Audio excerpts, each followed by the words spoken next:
Bonjour tout le monde, c'est Pascal pour Deep Black News. Ce soir, je reçois un artiste différent, YM. Bonsoir YM. Bonsoir Pascal. Avec son manager, Jean-Yves, a.k.a. Spike. Pour ceux qui ne l'ont pas connu, j'ai connu Spike il y a quand même très longtemps. Ouais. Tu as quand même un cheminement qui est loin, tu sais, tu parles de loin. Moi, je me rappelle de ton groupe et de ton vidéo Bouge tes fesses, Mon réalité. Oui. Moi, je trouve ça cute. Maintenant, où t'en es? Donc j'ai quitté quand même pas mal l'avant-scène pour me retrouver en arrière-scène. Et je me suis vraiment éloigné de l'industrie de la musique pendant un certain temps pour m'impliquer plus dans le monde du cinéma, de la production télé. Jusqu'à ce que j'ai fait la connaissance de YM. Et on fréquente la même église. Je trouvais qu'il y avait beaucoup de talent et qu'il y avait quelque chose d'intéressant à travers le message justement qu'il prône. Parce que je trouvais qu'au cours des dernières années, des artistes qui ont un message important à mettre, à transmettre, surtout dans le milieu dans lequel il veut vraiment évoluer, qui est le rap, la musique hip-hop. Donc du contenu avec de la profondeur, c'est très rare. Et moi, c'est ça qui est venu me chercher tout de suite. Alors, j'ai embarqué tout de suite dans son projet et là, je m'investis vraiment à fond derrière lui. Ce que je trouve intéressant dans le cheminement que tu as vis-à-vis l'artiste que tu as, c'est deux mondes. Tu es un peu plus commercial. À l'époque, effectivement, quand je viens... Bon, c'est sûr qu'il y a pas mal de gens qui m'ont connu en tant que membre d'un groupe rap qui s'appelait Kizzy Combination à l'époque, Oui. en tant qu'artiste Friction. Donc on faisait la musique très soit axée sur ce qu'on appelle la dance music, la musique pour les clubs, ce genre de choses-là. Donc bon, il y a jadis, on retourne même quelques années en arrière. Avec les années, on devient plus mature, on vieillit, on passe à autre chose. Mais je me suis toujours dit que si je reviendrais à m'impliquer dans l'industrie de la musique, ce ne serait pas encore dans ce genre-là, dans ce créneau-là de musique pour divertir les gens. Je m'étais dit, bon, si je recommencerais à m'impliquer, ce serait vraiment à travailler avec des artistes qui ont quelque chose qui vont faire réfléchir les gens. C'est parce que, bon, 2015 n'a rien à voir avec 2001. Non. Et bon, de toute manière, en 2001, Facebook n'existait pas, Ah ouais. YouTube n'existait pas, les iPhones n'existaient pas. Donc, juste si on parle des technologies, rien de ça qui existait. Maintenant, imagine, ça a commencé en 2001 avec évidemment l'événement du 11 septembre. Ouais. Et maintenant, 14 ans plus tard, maintenant, bon, tu as l'État islamique. Voilà qu'on est rendu 14 ans plus tard. Juste pour dire à quel point, plus les années passent et plus le monde se retrouve dans une situation où des crises politiques, les guerres, ça s'amplifie. Et maintenant, comment un artiste peut se déclarer artiste et pas tenir compte de tout ce qui se passe sur la planète? C'est pour ça que je me suis dit, on est à une autre époque. L'époque où on pensait à la fête, je trouve qu'elle est révolue cette époque-là. Et c'est des artistes comme YM qui vont vraiment emmener le message que le peuple a besoin d'écouter. Moi, YM, bienvenue. Merci. J'ai écouté ton extrait Où est Charlie. Je trouve que tu as un vibe un peu MC Solar. Un peu. C'est très recherché. Et je trouve pas que c'est bonbon. C'est toutes des paroles qui a été réfléchi avant d'être écrit. Et est-ce qu'il y a un marché pour ça? Parce que, bon, on s'entend, on est au Québec. Au Québec, tout ce qui est philosophique, religion, ça n'a comme pas plus d'importance qu'un bas, tu sais. Un bas, une genre de veste. T'sais. Les gens ne prennent pas ça au sérieux. C'est pour ça que les artistes qui sont très philosophiques, on les met vite au burn pour pas qu'on les entende parce que les artistes comme toi, ça peut être un danger parce que ça réveille. Et tout le monde sait que quelqu'un qui est réveillé et réveille les autres, ça donne une certaine rébellion, on va dire. Moi, je trouve ça bien parce que moi, j'ai une grande gueule. Donc, je dis ce que j'ai à dire, that's it. Mais moi, je ne suis pas une artiste. Je suis juste une simple fille qui va parler puis qui va communiquer. Mais toi, ton devoir, d'après moi, c'est plus pour la nouvelle génération. Parce que l'influence, elle est grande. L'influence des mauvaises choses. Toi, tu as un message positif à passer. Mais dans ce message-là, ma question est... Finalement, quand tu parles de tout ce qui est politique, religion et tout, c'est quel marché que tu veux? C'est qui tu veux aller chercher? Ben, premièrement, juste avant de répondre à ta question, je tiens, vu que c'est la première fois que je viens ici, à te remercier de m'avoir invité à De rien. Diaspora Black News. Donc, je tiens aussi à remercier mon Seigneur Jésus-Christ d'avoir permis que je sois ici. Donc, pour répondre à ta question, le marché que je vise, je parle à moi-même souvent dans mes chansons. Donc, c'est pas comme si je vise un marché ou je vise du monde ou quoi que ce soit. Je parle à moi-même, c'est ça qui me permet de conscientiser sur certaines questions. Donc, en parlant à moi-même, ça se reflète, je vois sur d'autres personnes et je finis par réaliser que je suis pas le seul à me poser ces questions-là. Donc, pour pouvoir te préciser qui je vise exactement, j'ai pas vraiment la réponse, mais je peux te dire, je vise les gens qui, comme moi, se posent des questions. D'où la chanson dont j'ai créé Où est Charlie? C'est une question que je me pose. Donc, je pense qu'il y en a beaucoup aussi qui se posent les questions que je me pose. Donc, je ne me concentre pas nécessairement à viser un marché. Je me concentre simplement à rentrer en moi-même, à me parler moi-même. Et je crois que le reste se fait tout seul. Qu'est-ce qui t'inspire à écrire de manière aussi philosophique? Mon inspiration, souvent, vient des choses que j'ai vues durant ma vie, durant ma jeunesse, les choses qui se passent autour de moi et dans les livres que j'ai lus, peu importe à quel niveau. Donc, c'est vraiment les choses que j'ai vues, que j'ai entendues. Donc, je fais un peu un amalgame de tout ça, puis j'en tire parmi tout ce que j'ai comme background, si je peux dire. Est-ce que, bon, tu es un rappeur, pourquoi le marché francophone au lieu que anglophone, vu que le domaine dans lequel tu es, gospel et tout, c'est très connu aux États-Unis. Pourquoi francophone? Ben, une des raisons, c'est j'essaie pas d'être quelqu'un d'autre. Sans vouloir rien enlever, ma langue maternelle, ça a été le français. Donc, je cherche pas nécessairement à faire comme quelqu'un d'autre. Beaucoup de rappeurs, je vois qui cherchent à rapper en anglais, mais je vis dans un pays francophone, donc je me dis, le français, c'est ce que j'ai fait comme choix, et aussi c'est parce que je m'exprime vraiment bien dans la langue française, puis j'aime la langue française aussi. Je trouve qu'il y a beaucoup de richesse, si je peux dire, contrairement à la langue anglaise. Donc, ce que je trouve intéressant, c'est que tu parles de richesse de la langue, mais c'est la richesse des mots. Et dans ton extrait Où est Charlie, tes mots sont très recherchés. C'est pas des mots comme un jardin bleu, la tasse elle est juste orangée, c'est vraiment recherché. Quand tu écris comme ça, dans quel état d'esprit que tu es? J'ai avec moi mon dictionnaire, puis ça a été un peu le conseil de mon manager. J'ai mon Becherel, j'ai mon dictionnaire, donc qu'est-ce que je fais, c'est que j'essaie aussi d'aiguiser et d'améliorer ma qualité d'écriture. Donc je me mets vraiment dans un état d'esprit où je me dis, je suis mon premier juge. Genre. Donc si j'écris quelque chose, puis que moi-même je trouve que ça fait pas sens, je me dis, mais pourquoi je le donnerais au suivant si moi-même, quand je me réécoute ou que je relis ce que j'ai écrit, je me dis, mais si quelqu'un me parlerait comme tu me parles, je vais dire, ben, regarde, va te coucher, là, ça fait pas sens ton affaire. Okay, ouais. Fait que c'est pour ça que je me recorrige souvent, puis qui fait que je trouve que le public apprécie vraiment qu'est-ce que je fais, puis je remercie Dieu pour ça.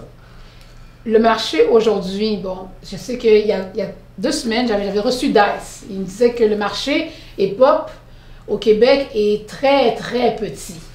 Il est petit et il n'est pas aussi fort que ce qu'il était avant. Dans les années 90, c'était plus fort le hip-hop ici. Maintenant, c'est plus faible. Toi, avec ce genre de musique-là, est-ce que tu penses que tu as une place ou bien un avenir dans ce marché? Pour être franc, le rap français, même aussi bizarre que ça peut paraître, j'écoutais pas trop ça. J'écoutais plus du rap américain. Wow! Ouais. Mais pour ce qui est du marché, donc je peux pas me lancer là-dessus car je connais à peine qu'est-ce qui a été avant moi. Je connais à peine les gens qui ont marqué, je connais à peine les gens qui ont laissé leurs traces. Donc savoir où est-ce que le marché se dirige en ce moment, une chose est sûre et une chose est claire, c'est que je n'entends pas beaucoup de bruit au niveau du rap français, si je peux dire. Et je suis pas là pour venir essayer de m'imposer ou créer un marché. Comme je te dis, mon public, premièrement, c'est moi-même. Donc, qu'est-ce que je fais, c'est que je m'exprime, c'est tout. Je m'exprime, je parle à moi-même, puis ça résonne. Puis je me dis, quelqu'un qui est toujours vrai avec soi-même, ça va finir par résonner. Donc, je n'essaie pas de changer le monde, je me change moi-même d'abord, puis ça se reflète. Pour ouvrir une petite parenthèse par rapport à ta question qui est très légitime, ce que DSB a dit est vrai. Le milieu hip-hop de rap québécois, si on parle ici du marché québécois, a plus l'impact qu'il avait dans les années 90, où il y a eu une espèce de boom à l'époque dogmatique, sans pression, moderne. C'est ce qu'on pourrait appeler l'âge d'or du hip-hop ici. C'est vrai, des choses ont pas mal changé, mais c'est pour ça que quand j'ai entendu YM, j'ai vu qu'il y avait le potentiel pour un marché francophone international. Moi personnellement, je ne crois pas vraiment à l'avenir d'un rappeur francophone qui voudrait cibler le marché francophone local au Canada, au Québec. Je ne crois pas que ce serait, point de vue carrière, choix de carrière viable comme choix de carrière. Mais un développement de carrière d'un rappeur francophone qui voudrait vraiment développer une carrière pour la francophonie, là quand on parle de la francophonie internationale, que ce soit Amérique, Europe ou l'Afrique francophone, on parle de marché qui dépasse les 150 millions. Là, on parle de quelque chose d'intéressant. Un artiste, un rappeur, grâce à Internet maintenant, il peut aller chercher son public. Il n'est pas limité. Contrairement dans les années 90, l'Internet commençait à peine à se développer. Maintenant, grâce aux réseaux sociaux, YM peut avoir accès, bâtir un réseau de fans en France, au Congo, en Côte d'Ivoire, en Haïti, la communauté francophone haïtienne qui est à Miami ou à New York. C'est ça qui est intéressant. Ce qui n'était pas possible auparavant si on retourne à peine 15 ans, 20 ans en arrière. Et ça, c'est ça que ces nouvelles possibilités-là que la technologie nous permet de faire aujourd'hui, mais nous permet de dire, oui, on peut développer un marché intéressant, qui fait que s'il part en tournée, pour faire la promotion d'un album, c'est pas Montréal, Québec, Trois-Rivières, puis c'est tout, là. Non, là, on parle d'une tournée Paris, Dakar, Congo-Kinshasa, Port-au-Prince, New York, Miami, là où le public francophone se trouve à travers la planète. Ce que je trouve intéressant, ce que tu dis, c'est que toi, tu veux aller plus au niveau global. Le marché francophone, bon, il est quand même assez grand. Mais là, tu parlais de Haïti. La plupart des rappeurs rappent en créole. Rappent en créole. Est-ce que le créole serait une langue quand même... mais c'est quand même une langue riche, parce que c'est une langue qui est composée. C'est une langue qui est riche. Mais est-ce que c'est possible de rapper de manière philosophique en créole? Oui, je le crois. Je le crois parce que j'ai d'ailleurs même composé une chanson en créole. Puis je crois que c'est possible. Tout artiste est supposé être capable d'avoir cette facilité-là de non seulement rapper dans sa langue maternelle, mais aussi s'il y a moyen d'apprendre les autres langues et tout, parce qu'il faut laisser la place aussi à connaître les autres cultures. Donc moi je crois que oui, c'est possible. Si on y travaille, bien sûr, mais oui, c'est possible. Le marché, bon, on va dire de la diaspora haïtienne, ici, il y a quand même beaucoup de rappeurs haïtiens, mais tu es le seul, je trouve, qui a une image précise. Parce qu'il n'y en a pas beaucoup qui rappent comme ça. Moi, je t'appelle le Daniel Bélanger du rap, parce que tu as des propos très philosophiques, et c'est important, surtout que plus on vieillit, plus il faut penser au-delà de l'image, au-delà. Est-ce que toi, tu es rendu au-delà? Ça paraît aussi, tu as comme un genre de aura qui fait que tu es très posé, très relaxé. Quand tu écris, quand tu rappes, est-ce que c'est une autre personne? Je veux dire, quand tu es sur scène, vu que tu étais quelqu'un de très uni avec soi-même, quand tu vas rapper, parce qu'il y a beaucoup d'artistes qui disent qu'ils sont deux personnes. Quand ils rappent, c'est pas la même affaire, ils sont on fire, genre. Toi, est-ce que tu es comme ça? Non, c'est toujours la même personne.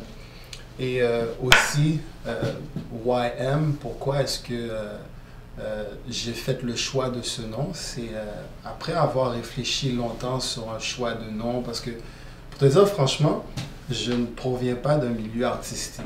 Donc moi, je suis courtier immobilier. À l'heure même où je te parle, je suis encore courtier immobilier.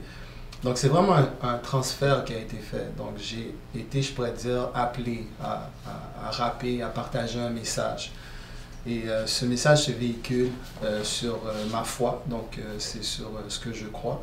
Et YM, ce qui signifie Yeshua Mashiach. Donc c'est le YM que j'ai pris pour faire mon nom d'artiste, donc YM Saint-Jérôme, signifiant Yeshua Mashiach qui vit en Steve Jérôme. Donc quand je suis sur scène ou quand je suis dans la vie quotidienne, ça reste toujours Yeshua Mashiach qui vit en Steve Jérôme. Donc je ne change pas de caractère ou quoi que ce soit, je projette toujours YM en avant-première. Et ce qui m'aide aussi à ne pas m'enorgueillir ou à ne pas changer de façon d'être ou de style, parce que c'est toujours YM qui est mis en avant-première. Donc YM Yeshua Mashiach. Donc depuis qu'il est toujours en avant-première, c'est sûr et certain que je sois sur la scène ou ailleurs, c'est toujours lui que je projette. Donc moi je suis un peu en background. Ah, c'est quand même assez intéressant. Spike, je sais, je t'appelle Spike, parce que c'est comme ça que je t'ai connu, Spike. Ouais. Je sais que tu as fait longtemps dans le domaine musical, tu as vraiment un background assez pesant parce que tu as fait longtemps. Toi, mais aujourd'hui, tu vois ça, tu m'as dit que le marché, bon, il est rendu un peu faible et tout. Avec un artiste comme YM, est-ce que tu penses vraiment ouvrir une nouvelle façon pour les gens de voir le hip-hop? Pour être franc avec toi, avant que je fasse sa connaissance, j'avais aucune intention ou initiative même en tête de me réimpliquer dans ce milieu-là. Donc c'est ce talent-là, et à travers lui, j'ai fait la connaissance de d'autres artistes qui sont à peu près dans le même créneau, qui n'ont peut-être pas encore toute l'étendue de son expérience qu'il a eu le temps de développer au courant de la dernière année. Parce que c'est en un an qu'il a commencé à développer ça. Hein. Ça ne fait pas des années qu'il fait, ce qui m'a encore plus surpris. Mais j'ai eu l'occasion de faire la connaissance de d'autres artistes qui viennent du milieu évangélique, qui viennent de différentes églises. Parce que moi, je croyais que c'était surtout des chanteurs et des chanteuses. C'était souvent, bon, souvent les grandes divas américaines, comme les Whitney Houston et Mariah Carey, ils viennent souvent des églises. Mais j'aurais jamais cru qu'il y aurait un nouveau mouvement hip-hop rap qui viendrait aussi des églises. Et ça m'a pris par surprise. Et c'est là que je me suis dit, il y a quelque chose de nouveau. Et ça m'a rappelé un peu ce vent nouveau qui a fait frapper le Québec dans les années 90, quand il y a eu la nouvelle vague d'artistes qui sortaient de la rue et qui venaient vraiment frapper l'industrie culturelle musicale. Et c'est à peu près ça qui se répète, mais avec un mouvement beaucoup plus axé conscience, conscience rap, comme ils disent, ou rap spirituel. Et c'est ce mouvement-là, moi personnellement, qui m'interpelle et qui m'a vraiment encouragé, qui m'a carrément, comment pourrais-je dire, je dirais carrément poussé à revenir et à me dire, ok, je suis prêt à retrousser les manches et travailler avec cette relève, parce qu'en réalité c'est la relève maintenant, pas que je suis si vieux que ça. On ne dira pas l'âge. Mais je sens que cette relève-là peut faire la différence. Que le marché hip-hop rap que je considère comme mort va revivre avec cette relève. C'est cette relève-là, YM et tous ces autres artistes-là que tu auras l'occasion probablement de connaître dans d'autres futures entrevues, qui vont vraiment redonner une vie à ce mouvement hip-hop qu'on a connu dans les années 90 qui est mort, mais avec une nouvelle vision, et une vision que justement, que je crois que le peuple québécois et que le peuple francophone international a besoin de ce mouvement-là. Et de toute manière, la jeunesse d'aujourd'hui a besoin de modèles beaucoup plus positifs. Ouais, quand tu disais comme ça que son message était positif, c'est ce message-là. Moi, je trouve que les messages de mon clubé, les belles autos, les filles, les bijoux, ces affaires-là, la 50 cents, c'est démodé. Maintenant, c'est sérieux ce qui se passe dans la planète. On a des problèmes climatiques, des changements climatiques, on a des guerres, on a le problème de terrorisme. On regarde, avec tout ce qui se passe présentement, est-ce qu'on est en train de vivre les temps de la fin? Si c'est le cas, ben, je crois que c'est le moment pour que les artistes, c'est leur responsabilité de créer ce qu'on appelle un réveil. Un réveil dans la conscience collective. Et c'est la responsabilité des artistes de mettre ce réveil-là en avant-plan. Moi, personnellement, jamais je m'aurais vu revenir dans la musique avec le même genre d'artiste qu'à l'époque. C'est vraiment intéressant parce que vous avez la même philosophie. Manière de penser. C'est vraiment bien. Et l'artiste que moi je vois, c'est celui qui fait un avec sa propre idée. Il y a des gens qui se contredisent, mais toi, tu fais un avec qui que t'es et tu y crois. Ouais. Et je pense que c'est ça qui fait que je pense vraiment que tu vas réussir. Merci. Parce que tu es real. Et quand on est real, tout Ça se vient, voit. tout Ça est se plus voit. facile. Il y a une chose que je trouve très originale, c'est le fait que Où est Charlie? Bon, c'est une bonne dessinée. Et je me suis dit, OK, quand j'ai fait mes recherches, je m'attendais vraiment à voir plein de petits bonhommes puis de chercher où est Charlie. Je m'attendais à ça. Mais vraiment pas. C'était vraiment in my face, là, vraiment. Je te l'ai C'était exposé. Ah ouais, c'était Où est Charlie? Et c'est là que j'ai compris, il veut que je me fasse ma propre idée de ce qu'est Où est Charlie. Mais c'était quoi l'idée que tu avais avec Où est Charlie? Ben, ça tombe bien, ça me donne l'occasion aussi de pouvoir éclaircir les gens qui pourront se poser la même question. Donc, Où est Charlie, premièrement, c'est un morceau que j'ai créé à 3 degrés. Donc, pour être même plus précis, c'est 3 degrés à l'intérieur de 3 degrés. Donc, les 3 premières couplets, je demande où est Charlie dans la société, où est Charlie chez le peuple noir et où est Charlie au niveau des croyances, qu'elles soient religieuses ou irreligieuses. Puis aussi, il faut bien comprendre que le Charlie dont je fais mention, c'est un Charlie qui est à la fois humaniste, qui est à la fois inconformiste et aussi amoureux. Et quand je dis amoureux, c'est quelqu'un qui propage l'amour, donc qui dégage l'amour. Donc je demande où est ce Charlie-là au travers de la société, le peuple noir, ainsi que les croyances religieuses et tout ça.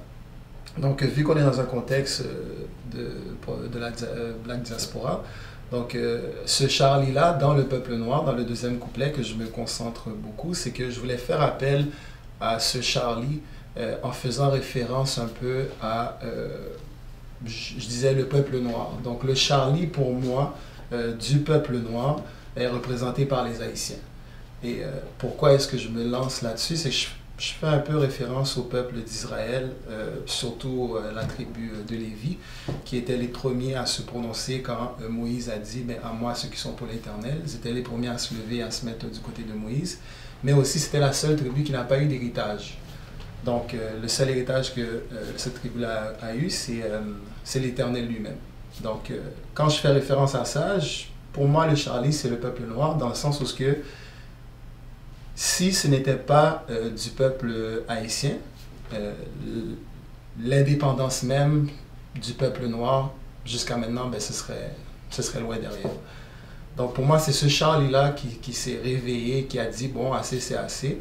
Donc aussi, je fais référence à plusieurs Charlie qui a eu le temps de passer. On parle de Toussaint Louverture, Dessalines, pour ne nommer que ces derniers. Donc c'est un peu un appel que je fais dans ma chanson pour dire, ils sont où ces Charlie-là, qui sont prêts à refaire revivre la terre des Antilles, à remettre Haïti sur la map. Donc c'est un peu à ce niveau-là. Donc je me suis concentré un peu en ce moment, pendant que je te parle, sur le peuple noir. Donc le Charlie dont je dis, il est où? C'est un peu les Toussaint Louverture et tout ça. Mais sinon, c'est encore à d'autres degrés dans la musique que j'ai créée. Pour quelqu'un qui n'est pas du peuple noir, il doit se faire sa propre idée de Charlie. Ça serait à quel degré que tu verrais ça? Mais ça reste encore l'humaniste, ça reste encore l'inconformiste, ça reste encore l'amoureux. Donc moi, personnellement, peu importe, comme j'ai dit dans ma chanson, je reprends un peu un des vers que j'ai dit, c'est peu importe ta conception, sans l'amour, ta foi n'est qu'une perte de temps. Donc moi, je trouve que peu importe en quoi tu crois, si c'est pas à base d'amour, si c'est pas fondé sur l'amour, donc je pense qu'il risque d'avoir incohérence. Parce que je crois que l'amour, c'est la chose qui nous relie le tous, qui nous relie tous, excusez-moi. Donc, ce Charlie, quand je fais les gens se questionner, c'est de se dire, mais on est rendu où? On fait quoi? C'est quoi? C'est pourquoi on se bat? Pourquoi est-ce qu'on se lève le matin? Pourquoi est-ce qu'on fait certaines choses si ce n'est pas par amour ou par passion? Pourquoi se conformer à certaines choses qu'on voit si notre idéologie même nous pousse à faire le contraire? Pourquoi le manque d'humanisme? Comme on est tous des humains, à la fin de tout ça, on est tous pareils, athées, croyants ou peu importe quoi, on a la même... on doit tous passer par ce même carrefour qui est la mort.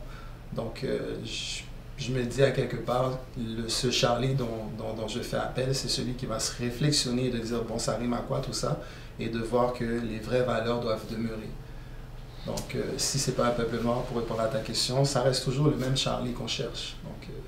Donc c'est comme un genre de quest for myself. C'est vraiment une recherche de soi. Ce que je trouve élégant, c'est le fait que tu le dis tellement convaincu. Tu sais, pour quelqu'un qui regarde, qui a 15 ans et qui se dit, oh, je vais faire du hip-hop aussi, de cette manière-là, ça va le rendre vraiment en confiance. Parce qu'il y a beaucoup de gens, bon, de rappeurs, non, oui, je vais en mettre des noms. Je vais en mettre des noms.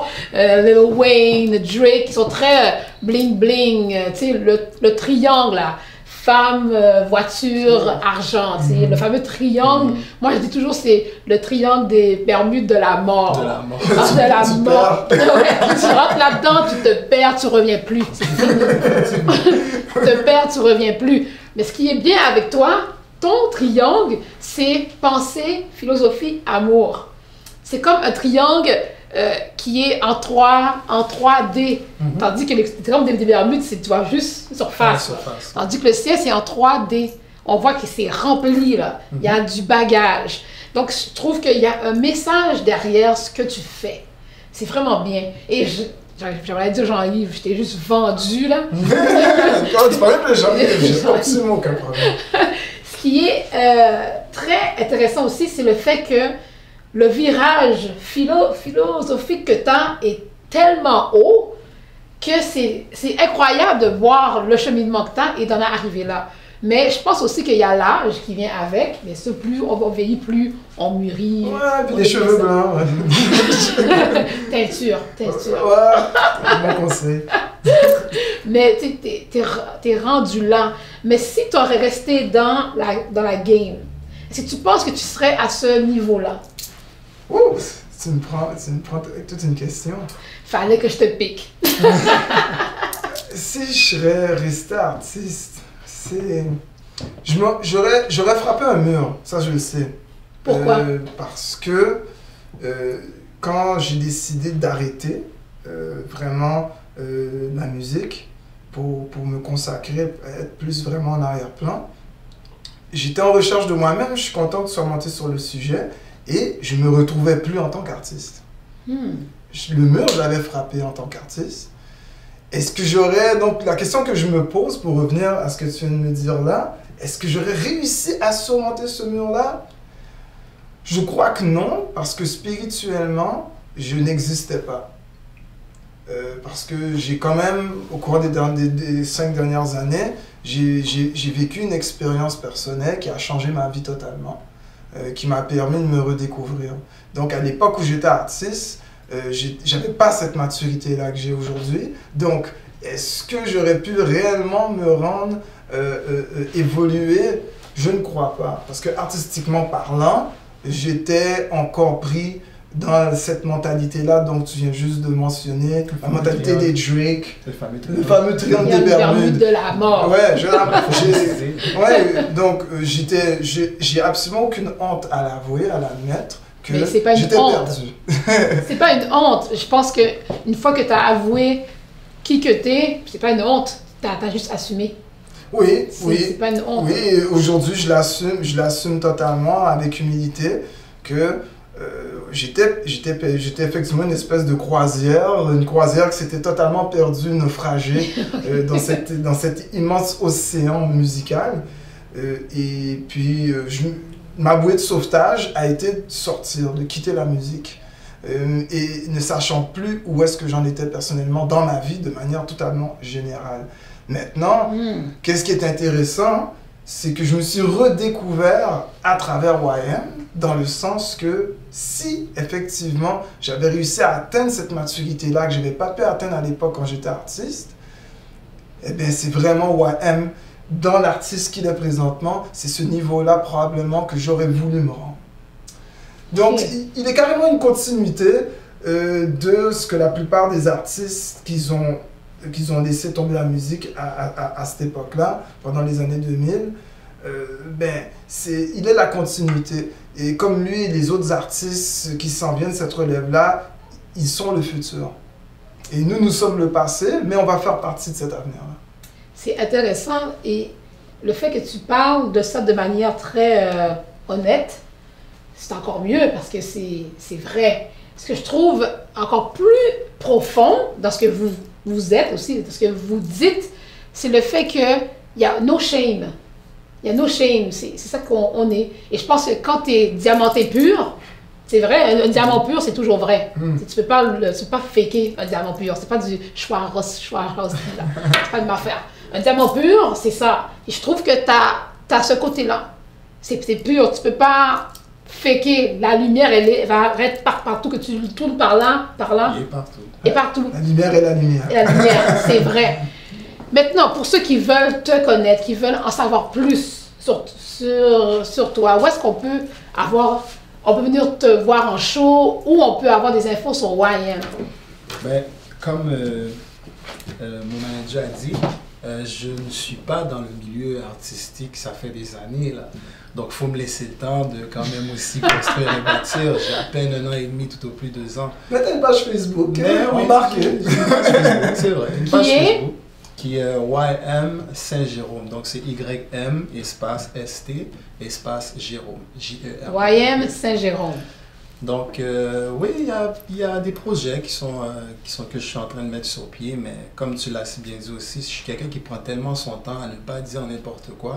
Donc, c'est normal que je prends du temps et je sais qu'il y a beaucoup de personnes qui me poussent, puis qui me demandent, qui me disent, regarde, il faut que tu sortes quelque chose et tout ça. Et j'apprécie énormément ça. Simplement, c'est ma musique à moi, je veux qu'elle résonne dans l'éternité.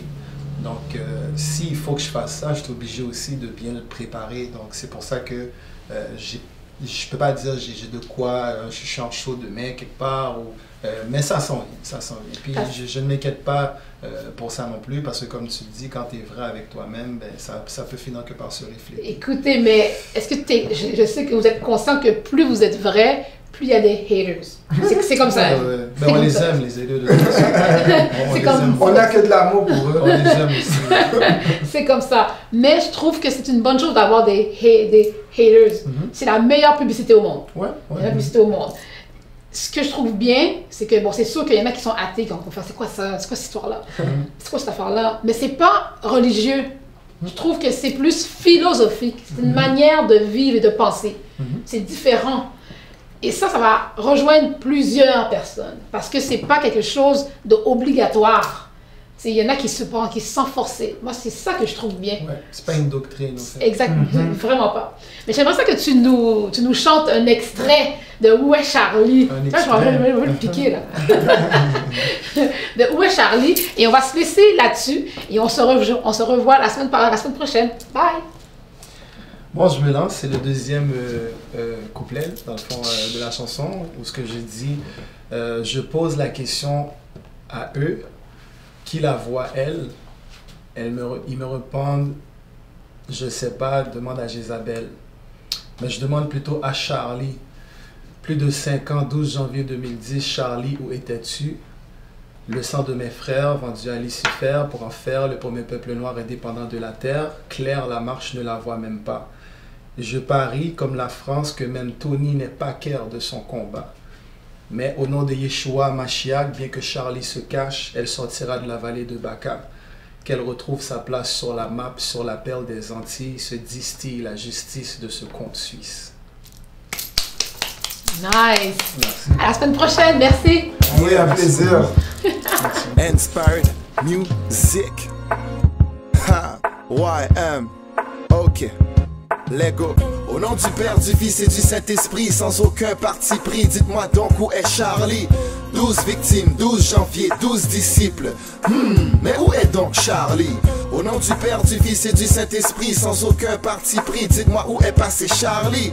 12 victimes, 12 janvier, 12 disciples. Mais où est donc Charlie? Mes condoléances à Charlie, salutations à Joachim, Roncine, R.I.P. aux 12 victimes. Mais j'anticipe une caricature aussi deep, prophétique, signée du djinn, prénommé Iblis. Je ne suis pas catholique, pas protestant, musulman, ni bouddhiste, car la religion ça nous divise. Je suis un artiste qui lime votre foi, ustensile de musique, je vous rappe l'amour dans tous vos plats. Demande à Shaitan, c'est qui l'assassin qui assassine sans cesse les jeans. Paix au roi de Salem qui vous dit wa salam, salam alaikum wa alaikum salam. Mais au téléphone arabe, j'entends plusieurs qui m'appellent et m'affichent comme ce prophète de Balaam. Mon ministère vibre, les incirconcis ressent l'appel, la ligne occupée comme deux consonnes précédées d'une voyelle. Au nom du Père, du Fils et du Saint-Esprit, sans aucun parti pris, dites-moi donc où est Charlie? 12 victimes, 12 janvier, 12 disciples. Mais où est donc Charlie? Je pose la question à eux. Qui la voit elle? Ils me répondent aucune idée, demande à Jézabel. Je demande plutôt à Charlie. Plus de 5 ans, 12 janvier 2010, Charlie, où étais-tu? Le sang de mes frères, vendu à Lucifer, pour en faire le premier peuple noir indépendant de la terre. Claire, la marche ne la voit même pas. Je parie comme la France que même Tony n'est pas clair de son combat. Mais au nom de Yeshua, Mashiach, bien que Charlie se cache, elle sortira de la vallée de Baca. Qu'elle retrouve sa place sur la map, sur la perle des Antilles, se distille la justice de ce conte suisse. Au nom du Père, du Fils et du Saint-Esprit, sans aucun parti pris, dites-moi donc où est Charlie? 12 victimes, 12 janvier, 12 disciples. Mais où est donc Charlie? Au nom du Père, du Fils et du Saint-Esprit, sans aucun parti pris, dites-moi où est passé Charlie? 12 victimes, 12 janvier, 12 disciples. Mais où est donc Charlie? Besoin de Charlie plus que la pyramide de Maslow. Mon flow est dans la masse, mais la masse est slow. J'incarne la figure de Charlie, de cet inconscient collectif. Les christophobes ont peur de ma musique, car je fais du rap excentrique dans une vision périphérique qui t'adhère à Christ plus qu'un ruban adhésif. Catholique, gnostique, kabbalistique, bouddhiste, christianisme, témoin de Jéhovah, vaudouisant et musulman. Religion au nombre de légions, y a beaucoup trop de religions. Croyants ou athées, face à la mort, y a pas d'exception. Et peu importe ta conception, sans l'amour, ta foi n'est qu'une perte de temps. Mais j'entasse tous ces athées dans ma tasse de thé. Avant de le boire, je lève mon verre à Jésus-Christ ressuscité. Classé d'anomalie, quand je dis comme le rappeur, la terre, ouais, c'est Dieu qui l'a créé. Ils en ont marre, car avant ils ont cru, mais là c'est assez. Y en a marre de Jésus, on a cru c'est assez. So papa où t'es, car j'ai mal à l'estroma colique d'une société prête à me sodomiser. J'ai les mains liées, pris pour fou allié. Tous des Charlie, donc difficile de me retrouver. Dans cet inconscient collectif, le messie des 12 disciples se reflète dans mon art poétique. Ouais, je vous présente YM pour ceux qui veulent savoir où est Charlie. Haha, être ou ne pas être Charlie. Au nom du Saint-Esprit, sans aucun parti pris, dites-moi donc où est Charlie? 12 victimes, 12 janvier, 12 disciples. Qu'un disciple est donc Charlie? Au nom du Père, du Fils et du Saint-Esprit, sans aucun parti pris, dites-moi où est passé Charlie? 12 victimes, 12 janvier, 12 disciples. Mais où est donc Charlie?